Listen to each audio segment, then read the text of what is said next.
المشترك ما بيننا وبين مصلحة الأمن الوطني. الهدف الأساسي هو إيصال صورة باللي دائما كاين عمل أمني مشترك ما بين الشرطة وما بين الدرك، وما كاينش اختصاص إقليمي في محاربة الجريمة. الجريمة باختلاف أركانها وباختلاف أنواعها تبقى جريمة، تبقى دروك. المداهمة راهي على مرحلتين، المرحلة المسائية والمرحلة الليلية. المرحلة الليلية نخصوها بدرجة كبيرة.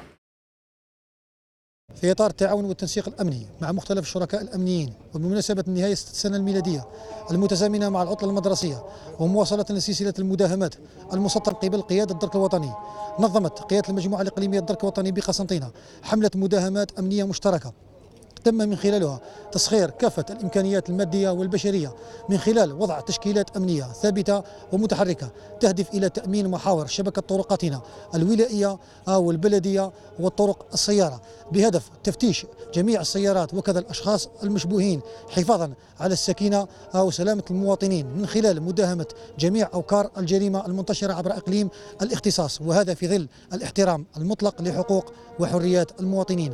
ويبقى الرقم الأخضر 1055 في خدمة جميع المواطنين، إضافة إلى الموقع الرسمي www.ppgn.md.dz.